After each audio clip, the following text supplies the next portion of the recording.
Hello, everybody. This is the art of dubbing, and today we are going to know everything about the APAC market.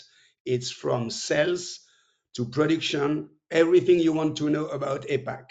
So, for this webinar, I'm joined by my colleagues, Hoa Puong from Ho Chi Minh City in Vietnam, and Asher Loy from Singapore. Hello, everybody. So I'm going to ask my two colleagues to introduce themselves quickly. And after that, we are going to start talking about APAC. So, Owa, do you want to introduce yourself? Yes, everyone. Hi, I am Hua. I am head of localizations, focus on like subtitling and dubbing across Asia Pacific. So I am collaborating closely with different streaming platforms, and my roles connects creative and operations and doing like strategic work. So I am basing in Ho Chi Minh City, Vietnam, and it's very excited to be here and to share a bit of how we adapt our workflow to keep up with the fast-paced growing of the APAC market. Great. Thank you very much. Can we say that you are behind the scenes? You are the Yeah. one doing everything behind. So we don't see, but of course, without you, nothing is done. And on the front seat, driving our sales force is Asher. So Asher, introduce yourself, please. Hi everyone, I'm Asher.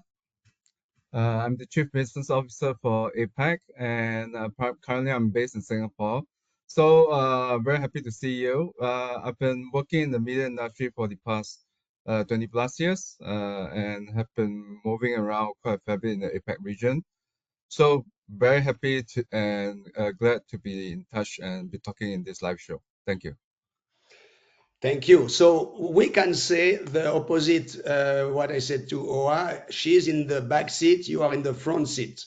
You are the one talking to the clients and trying to bring the business back home. Great. Uh, so before we start, can you, maybe you are share, can you tell me exactly what is the APAC market? Because a lot of people know it's Asia Pacific, but can you just define the APAC market? What are the main country in it? Yes, of course. So the Asia Pacific market, primarily it involves mainly the Asian countries, except the Middle East, right? If you go to the map, a lot of people would think that Asia will include Middle East, but from a business perspective, it doesn't include the Middle East. So from China all the way down to India, Southeast Asia, Korea, Japan, and the Indo-China markets, all right, as well as Australia and New Zealand, right? So these are main key countries that everyone is aware of. And in fact, I think it's about 14 to 16 countries. Yeah, correct. That's Fantastic. mainly acting in the APAC market. Yeah. So can we say that the world is divided in two regions, the APAC and the EMEA, which is Europe, Middle East, and Africa, and on the other side, on the Pacific coast, you have everything else, meaning China, Japan, India, Vietnam, what you said. This is Well, very yeah. this is very interesting. Go ahead, go ahead. Yeah. So typically in most business territories, but the world is divided into three main territories, right? In terms of region. So Yeah. you have the US markets, right? So that involves the North and South America. That's one basically one normally group in one region. And then you have the EMEA market with Europe, Middle East, and Africa, which is another group.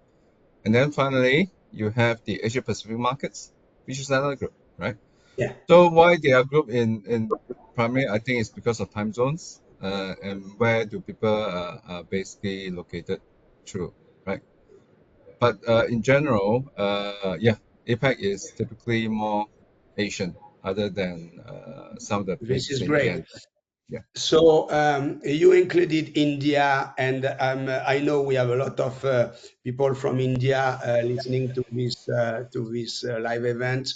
I just want to tell them that we are going to do an Indian show only about India because this is such a huge territory with a lot of languages. So we'll do a special India in a few months. So, Asher, let's start with you. From a sales perspective, what are the most important markets for you? Because you were mentioning China, Japan, Vietnam, obviously, where OA is. So, Yeah. China by itself, you have mainland, you have Hong Kong, you have Taiwan, all different languages. So, tell us, what are the main ones?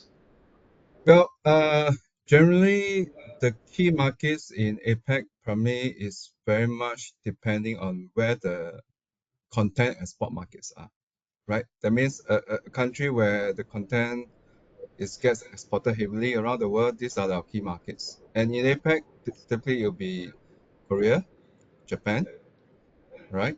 Which are the main key markets for all the Asian content that's everyone is watching all these programs, right? Other than that, of course, then you move out to the rising stars like China and India, right? Huge markets, big audiences all around the world, and the quality of the production has gone up remarkably over the And, years. and and the prices and Oa is going to explain that to us. The prices are very different because I remember when I was working for one of the majors, the price you are selling dubbing in mainland is already very different from Taiwan, already very different from Japan and Korea, who are the most expensive practically in the world. So.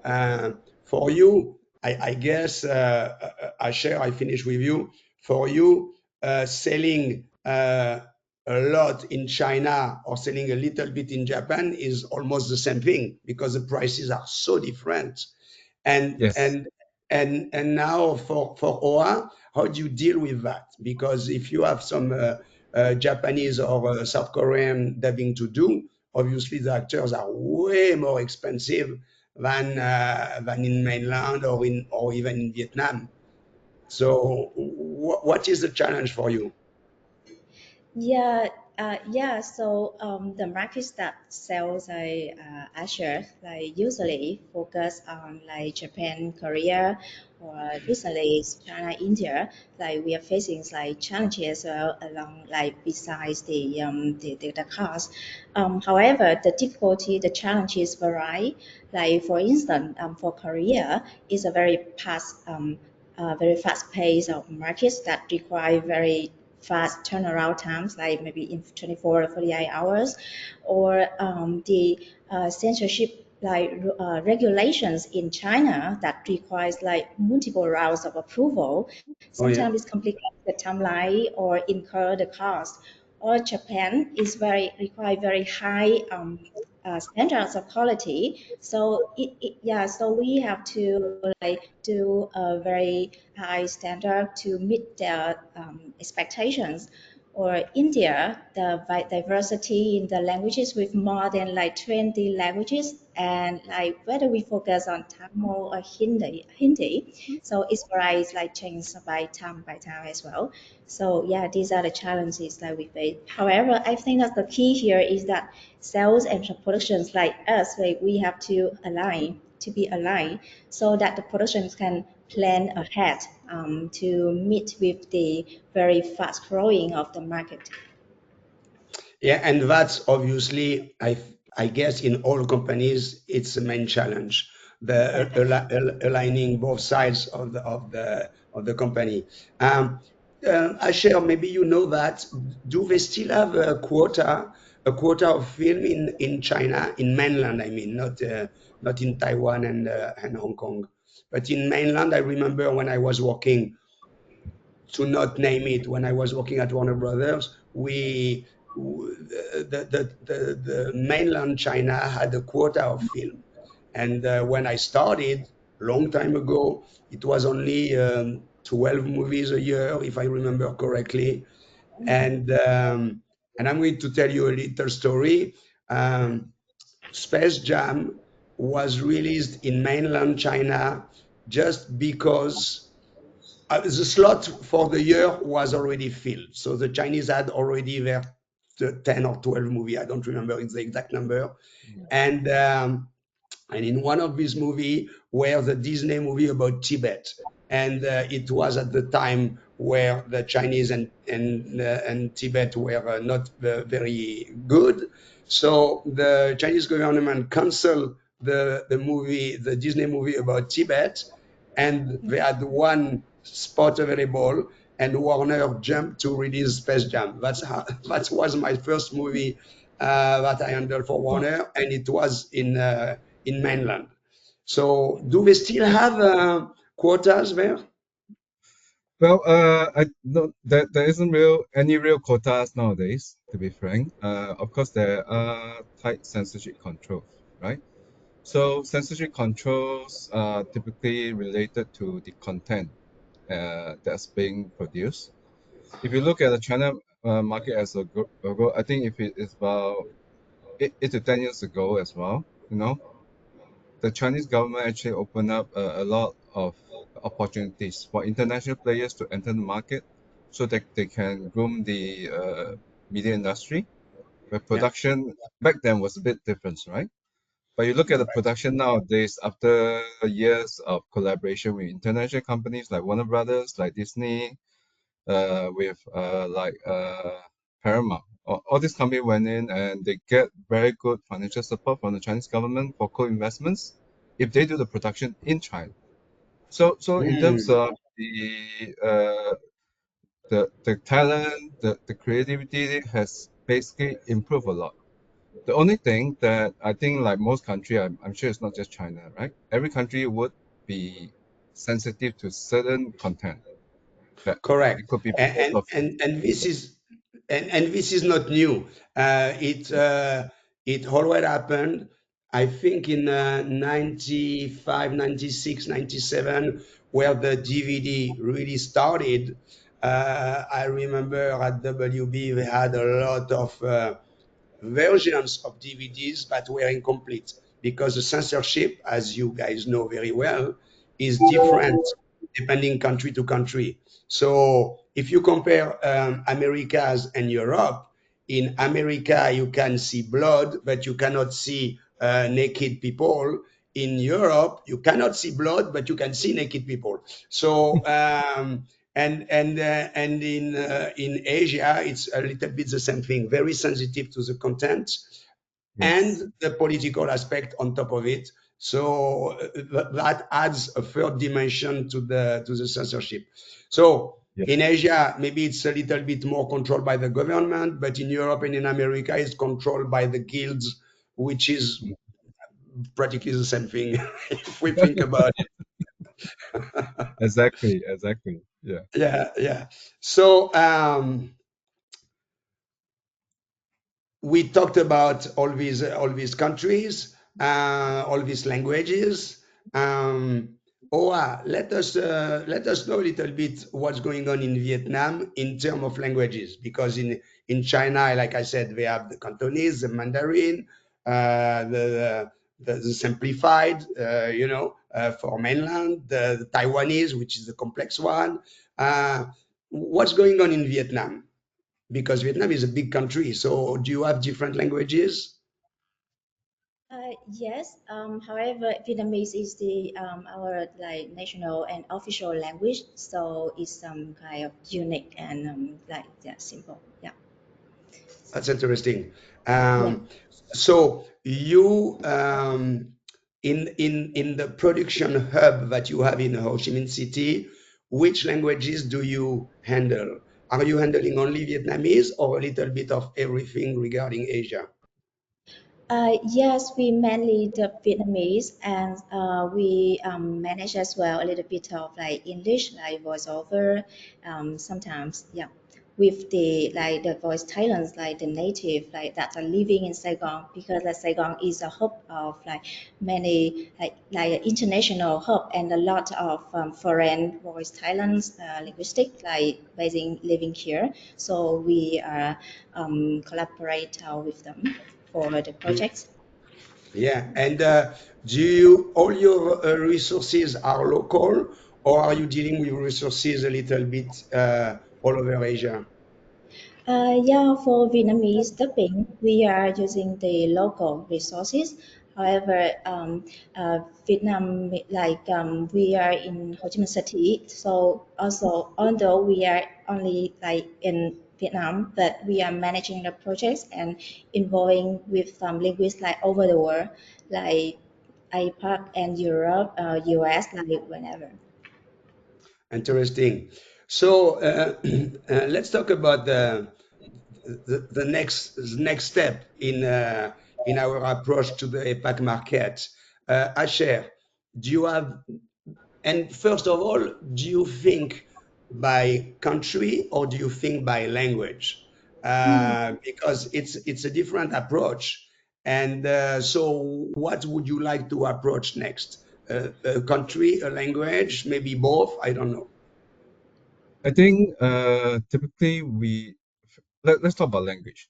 I think from Yeah, language standpoint, we have many years of experience over the years to handle both Asian and European languages for the longest time, supporting our clients. So typically, I won't go by language. I think it's really the market that we are looking at. Well, if you look at APAC, of course, Korea is very mature market. Japan is a very mature market, right? So what's next? You know, how do we follow the audiences or our clients where they want to explore new markets and look at more content productions, right? So typically, if the content production is doing well in certain markets and they have the capability to deliver a large slate and volume of content, that's where we will go. And if you look at where we are now, I would say, other than Korea and Japan, which already has a wide, worldwide following, I think China, India is very interesting for us.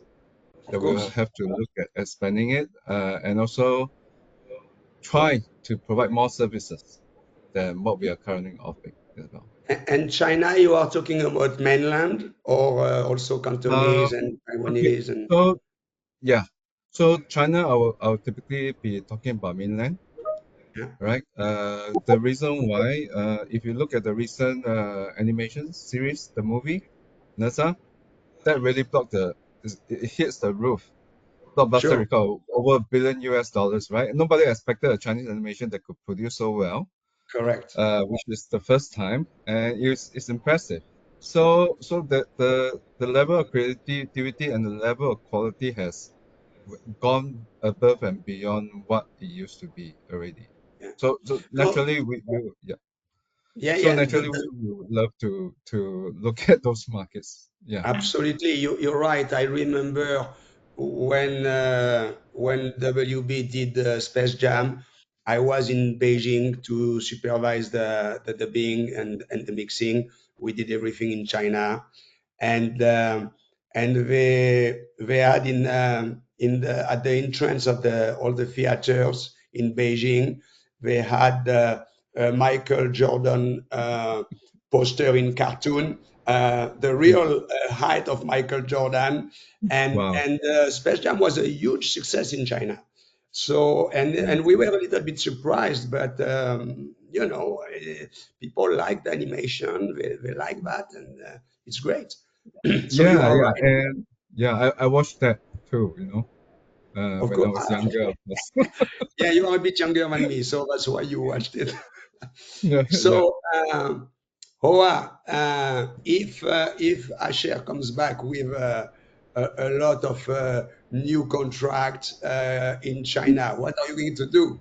Are you going to delocalize? Are you going to use maybe we have a cloud remote recording system which is called Studio Next, as everybody uh, not everybody, but a lot of people know now, and Studio Next could be a solution for you. What is your plan? Yes, Studio Next could be very like fantastic. So it's trend the newbie to the familiar with the dubbing trend, the studio tech and the adaptation, the lip syncs, like to make a professional like dubbing talents. So actually we are keen on to collaborate with ones who are Studio Next like graduate because it's like build a professional profile and they own everything, they know all to do, they know what to do. Yeah, so that's really fantastic. And when so like so if Asher come back with another contract, so yes, like rock. Yeah, we have to actually, yeah, we have to like streamline our workflows or operations to like depending on the priority and the contracts to like to meet up with the requirements. Yeah. Yeah, it's always juggling with priorities. That's what we do all day long. So we are good jugglers. Yeah, you are absolutely right. So we understand that APAC could be a different market because I was talking about censorship before. In Europe, in America, is more based on what you see. In Asia, you add a little bit of a political aspect of it, which is getting things complicated, and that's fine. But the way it is, it's we have to deal with that. So, what is a challenge? And I'm going to start by Oa on this one. What is a challenge for you to find? Because we know to do dubbing, you need a translator, adapters, you need actors, and you need directors. And after that, you can centralize mixing if you want. That's another story. But just talk about the recording of the product. So how do you find your resources, and is it very different from country to country or language to language if you want? Yes, indeed, it varies. The difficulty varies like country by country. So talking about like China, so as we shared earlier, that the censorship policy is very strict in China. It requires a very a lot of like cultural adaptations. So during the production, we have to be very mindful of these. And to me, the key is that we have to like align with the clients about their expectations because the like several rounds, multiple rounds of approval required by the censorship will create unpredictable delays that we do not have like a concrete timeline. So this has to be aware by the clients and the priority at that time. So what their expectations that we and productions and the sales have to work together to and to share with the clients to prioritize. They need speed or at sometimes they need the title to be polished. So based on the priority, we will the productions will I adapt the workflow to catch up with that. And yes, that's absolutely right, and that's a good way of doing it. And that's a question for Asher. Now, APAC is very different from the rest of the world uh, due to a lot of reasons that we explained before, and the geographic situation too. So, um, and you have so many very different markets. Like we said, between Japan and mainland China, there is a huge gap in price and expectations. So, how do you deal with that in terms of quality versus going fast? Do you have different tiers of quality? Uh, and we have to be very careful on that because we Yeah. cannot say if we go fast, it's not going to is going to be low quality. That's obviously nobody will understand that. The client don't Yes. want to pay more, which is understandable, but they still want quality. So Mm. how do you deal with all these different markets having so many different expectations? Yes. Typically, first of all, I would like to highlight that quality is non-negotiable, irregardless of the price. Absolutely, we Unfortunately, agree on right? that. And no matter what, if you have clients from Japan or clients from China, at the end of the day, right, it's our job to enforce the quality. Now, price is a separate matter. Price is related to affordability of the clients. There are markets that we just have to bite our bullet sometimes because they can only have so much budget for localization, right? And in emerging markets like places like China, sometimes they might not understand, right, the amount of or in even if they might not understand the amount of work that is required to maintain a certain level of quality. And then you are faced with so many competitors in the market, Sure. right? The price can range between 50 to 70% sometimes. And how do you differentiate that? And the only way to do that is through time. Sometimes we have to be patient with our clients Yeah. and explain to them, okay, we'll do it at this price with a limited volume. You try our quality and you try our others' quality, and then we see over time what are the issues that you might face, right? Yeah.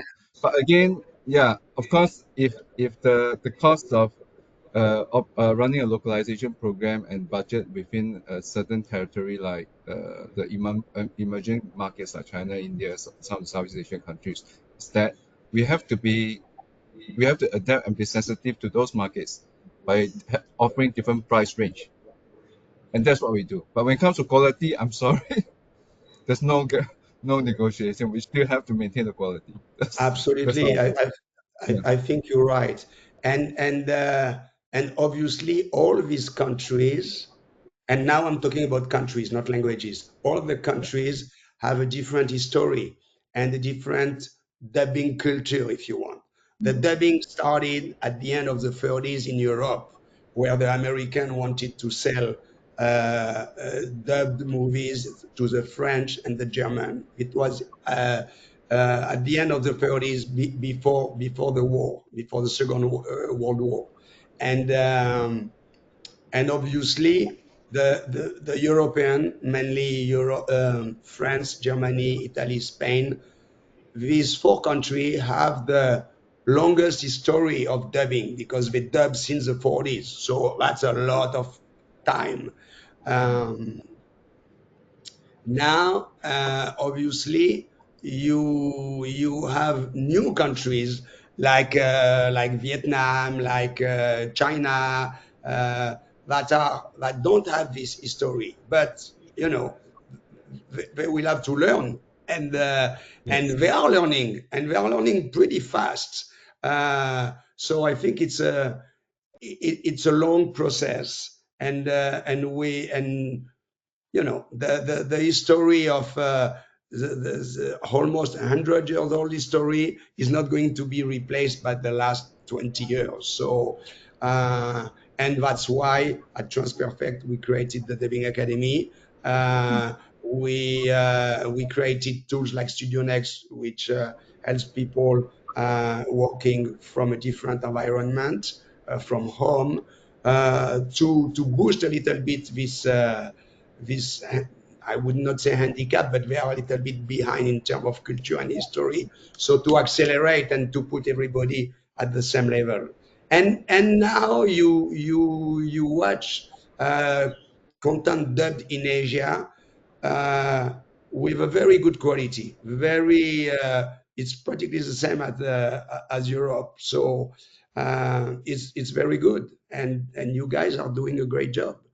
Um, so we have a few questions, but I just want to talk about subtitling and dubbing now quickly. Okay. So Asher, you when you talk to a client, are you approaching the subtitling, the dubbing? What is the most used in the APAC? Well, to be frank, subtitling, of course, is most common. It's our largest in terms of service line, right? It's the largest revenue contributor to our business in APAC, and primarily it's also because of the cost involved, right? So typically, I think for dubbing, it takes probably is 4 or 5 times more, cost four or five Oh times yeah, more. Yeah, easily, or even could be maybe easily, more. right? So Yeah, not every client can afford to take that kind of correct. investment. So that's the economics of the different service line. Yeah, correct. That is correct. And obviously, at least in Europe and in Latin America, it's all the kids' content that is dubbed, and you still have countries like um, all the Scandinavian country like Denmark, Sweden, Norway, Finland. All these countries they speak English very well, so they don't have issues with the English language, and so that the kids, they cannot speak. And they cannot read more than speak. They cannot read the subtitles.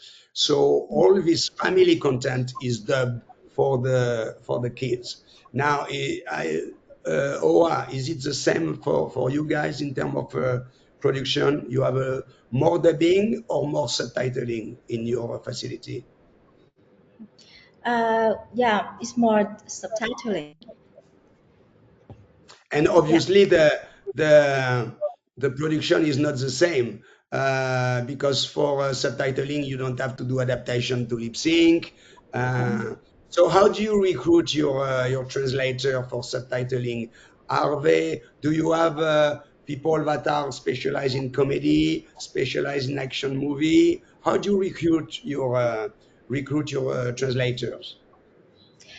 Yes, so as well as subtitles and dubbing, there's many difference. So when we recruit the linguists, so we will specialize them into like the types of the movie, like for drama, for animation, especially for animation is very specific. Um, Correct. so for both subtitles and dubbing, so that requires a very specific profile. Yeah, and then for drama or for live action, so different as well. And we have different like assessment to recruit the linguist profile. Yeah, to fit with the productions and projects. Yeah. Are they in your markets? Are they keen about the slang and about young expression? Because i- if you do subtitle, I mean, for kids you are going to dub it anyway. But you have some teenager shows that you could subtitle also, or even dub. And the teenager, I would say between teenager and young adults between 16 to 25, they have their own slang. So are you using slang a lot? Because that can be tricky, because if you put some slang, maybe 5 years after, the slang is going to change and your translation will be dated. So how do you deal with that? Yeah, so here, yeah, we are the same. So here in our daily conversation, we use a lot of slang, like in Vietnam. Yeah, so in terms of like when it comes to dubbing, so it's where the adapter coming into place. So and it's quite, it's like part of the like challenges to find a adapter for dubbing for a special like for a specific target language when we do dubbing, and sometimes it's quite challenging. Yeah, Of to course. find, yeah, because these persons will like dubbing is more like an art and more complex and more creative, collaborative work, right? It reflects the not only the original emotions but also the cultural and all the slangs as mentioned. So the adapter is a key presence here to bring on this to the dubbing. Yeah, and that's the problem with the slang. It's very hip, but the problem is a few years after, it's not hip anymore. So I argue a lot with my daughter is 16, and so she grew up in America in Los Angeles, and when I say, oh, this is very swell, and swell was something like this is great, this is hip, but it's an expression that was used in the 60s and the 70s. So Yeah. when she said, "Oh, you, Papa, you cannot say that. No, no, this is not used anymore."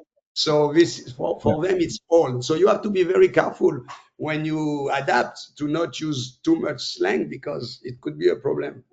We have a few questions. So I'm going to take a few questions, and after we'll talk about the Sure. future. Now we talk about the Okay. past and the present. So the question one is, when aligning with APAC clients' priorities on speed versus quality, what specific production strategy or technology have you found most effective to achieve this balance? Hoa, you want to take this one? Speed versus quality. How do you adapt your production? Yes, so this is where where's the the AI come into place. So we utilize we are adapting a hybrid workflow. So we use the AI for some of the technical for the timing, like for instance spotting, like to speed up the process for the to catch up with the launch and for the very fast turnaround time, while the regional teams will just focus on the cultural and the accuracies of the translation. And all this combined will make the whole process like more faster, and the turnaround time will be shorter to catch up with the forecast schedule. And that's great, and thank you for that, because I just want to say to all our friends online that we TransPerfect's policy is to use AI very carefully and respectfully regarding actors. We don't want to replace actors with AI, but like Oa said, we are using AI for a first pass, and you always have a human in the loop anyway. You always have somebody who is checking AI because AI cannot think about anything. We did some shows about AI last year, and I think AI goes so fast that we should do another show about AI in the next month, because we have new technology, we have new strategy now about AI. So we'll talk about AI a little bit longer. But thank you for that. So you are using AI to do a first very fast pass, and you are using your translator to correct it, to adapt it, and etc. And that's I think that's the best way of doing it right now. And we have a question about Vietnam. So maybe, Owa, it's still for you. In Vietnam dubbing, do you maintain a variety of voice actors? Haha, that's a great question. Yes. So that the voice are not repeating noticeably. So before you start, I just want to say that when I started at TransPerfect almost 6 years ago, my first mission was to create the Dubbing Academy. And the creation of the Dubbing Academy is exactly for this concern. When I was working at Warner Brother, um, and all the clients, I was in contact with my at the time peers from Disney, Fox, Paramount, and everybody has the same problem. In most of the countries, you always find the same actors, voices, dubbing movies. Why? It's very simple because they are fast and they are good. So we have a tendency to use these people. So we created the Dubbing Academy exactly for that. So Oa, I let you answer the question. How do you Yeah, maintain a variety of voices? yeah, James. I think this is the common, like the common like matter in everywhere regarding the dubbing, right? Why we collaborating with a certain voice actors in Vietnam, because they are well trained, they know how to lip sync, and they know their expertise already, and their voice are well known in the community. And also, however, like in parallel, we are expanding the teams and to hold like events, hold the trainings to recruit more like voice, and also to train them, find new potential voice, and then we train them. We have like such as like dubbing academy, and we localize and we give part of the training, and we hold these events like frequently to find new potential voice to with the project.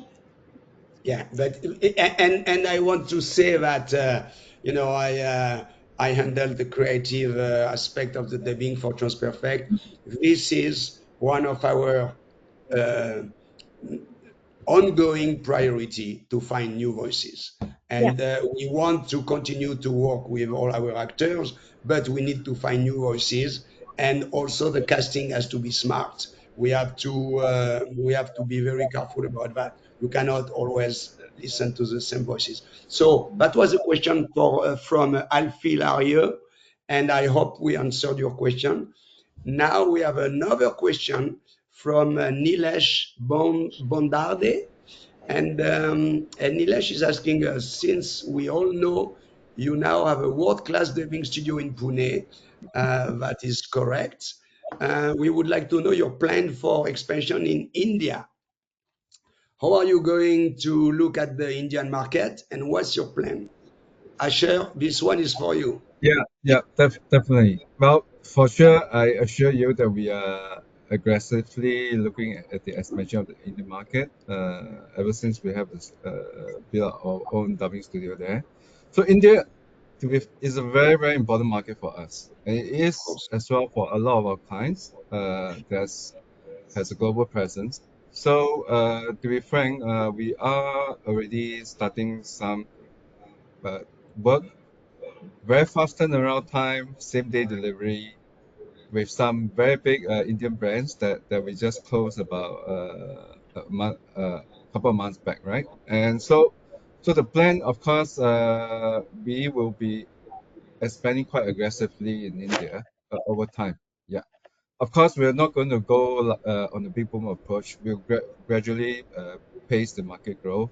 But more importantly is also to, I think, Jack, yourself, you're going to go there to, especially to groom the local voice talents in about a month's time, right? And a lot of you will be seeing him if you are attending the dubbing academy. We're investing in the market. We're trying to Yeah, train people. We're trying to grow. We're heavily engaging our clients as well as talents, right? As well as resources. So yeah. you will see a lot of activities in India in the coming months for sure. Yeah, and obviously, when you talk about India, it's not like when you talk about France, where you have only one language. India Yeah. has so many languages. Yes. It's a huge market, and the Hindi Bollywood is one of the biggest market in terms of creation of film. They do practically 3,000 movies a year in India, Yes. which is huge. Even if you compare with Hollywood, it's huge. And between Bollywood and Hollywood, the number of movie in India it's so much bigger, almost 3,000 movies. Obviously, Hollywood with a lower number of movie is Yeah. having a bigger revenue because the prices are not the same. So it's like when we were talking about the Japan versus China. To have the same revenue in China, you have to sell like 10 times more than in Japan. But So India for us is really a priority, and just to answer this question from Nilesh, I will be going to India this summer to launch the Bing Academy, to start doing workshop in our studios, and hopefully Asher can meet me there, and we'll see what we can do. So in Indian market is a big priority for us. Um, Yes. we are already 45 minutes on, so let's finish by talking about the future. So in the next 5 years, maybe it's a little bit long. Let's say 3 to 5 years. How do you see the market doing? More OTTs, more theatrical movie, more TV show, more broadcaster, more animation, more live action, more drama. Asher, we start with you. Uh, Okay. Tell me what you think. Okay, I think, of course, OTT, like bot services, will still continue to be very popular, because it gives the audience a lot of choice, right, in the APAC market. But in terms of content-wise, it all depends, right?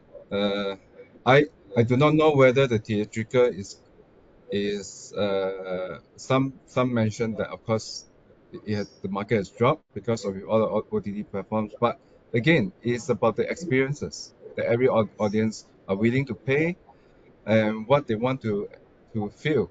You know, I would Absolutely. prefer to watch a Star Wars movie anytime in a theatrical, for sure. I'm not going to Yeah. watch it over the TV program, right?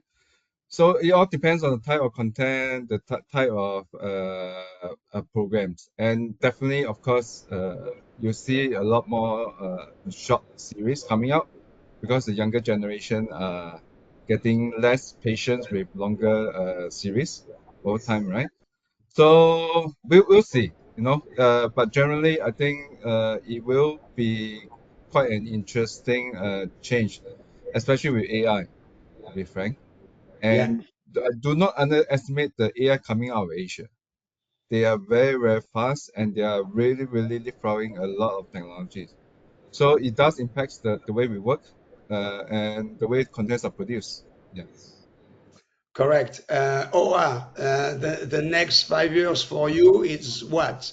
More studios, more engineers, more academy. It's a mixed bag of everything. I don't know. What's your take on it?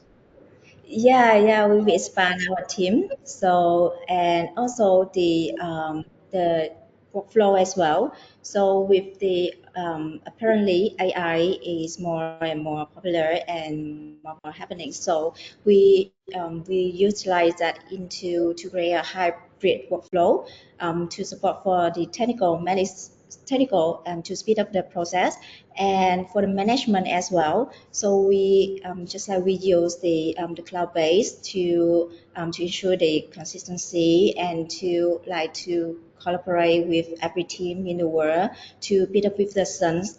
And for that, the projects will like keep on growing, like to be managed to meet up with the high demand and the fast growing and changing as we every day and every hours. Yeah, we have to be smart about that because we are going to have challenges. So we have more questions. One question from South Africa, which is great.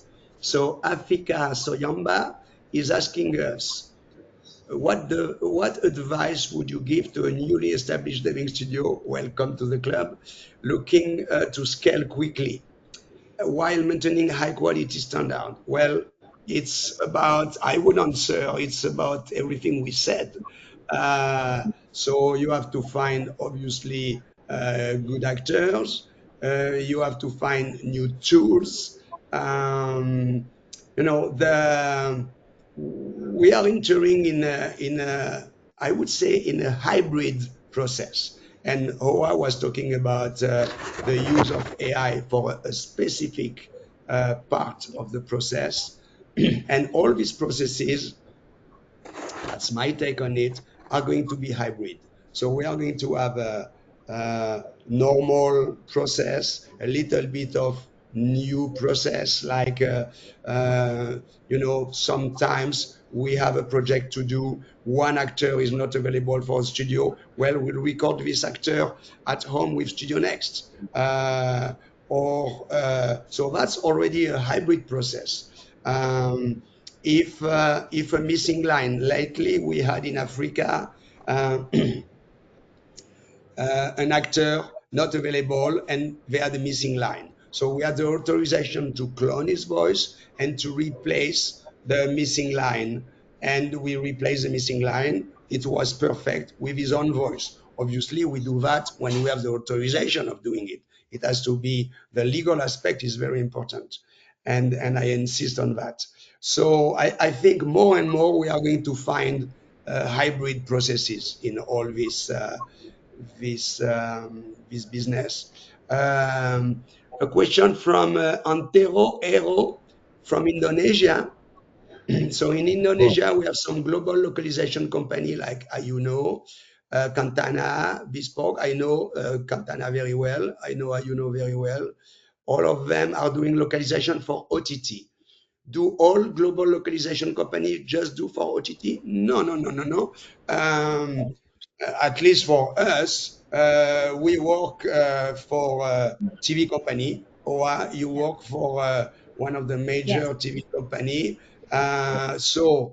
I would say that the OTT are becoming an important market, but we are still doing theatrical. We are still doing TV dubbing. We are still doing OTT dubbing. We are still doing dubbing for different platform like YouTube. So um, I think yes. uh, I think OTT is probably the most regarded, the most upfront. But I can assure you, most of these companies are still doing dubbing for other market. Is it correct, Asher? Yes, definitely. Because of course, you look at the APAC, there are still emerging markets and internet availability, right? It's not everywhere. It's Correct. only at 70% penetration of the households, to be frank, and you need to have TV. So you can't avoid not doing it for any TV station. Yeah, because there's no Correct. internet in some places in Asia. So Yeah. yeah. And following the same question from Antero Ero, I would like to ask if there are some intellectual property for dubbing or localization. Obviously, intellectual property, which is something that was invented by the Americans in the 50s, um, it's a very important part of our business.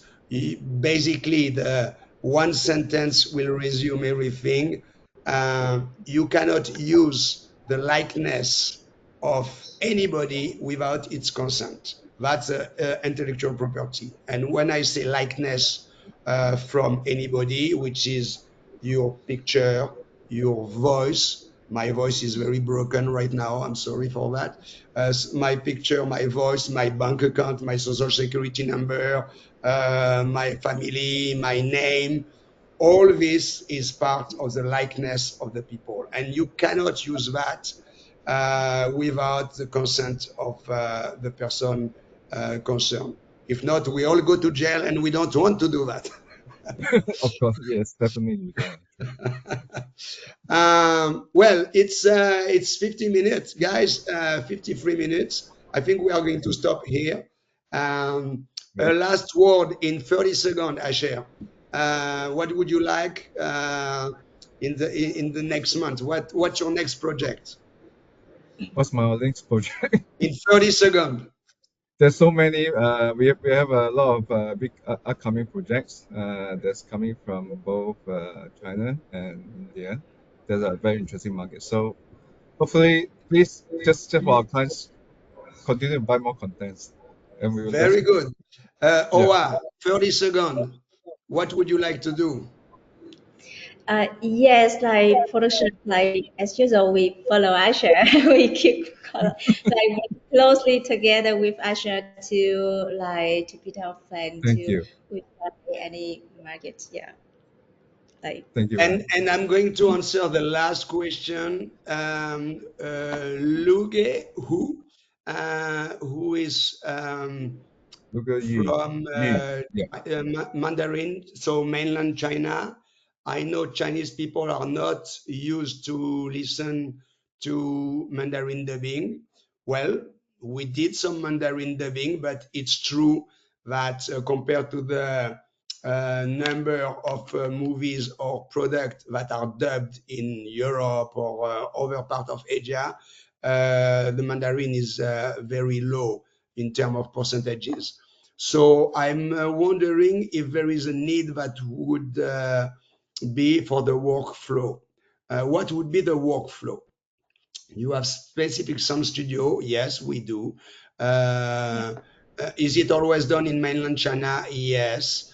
In mainland China, you have Beijing, and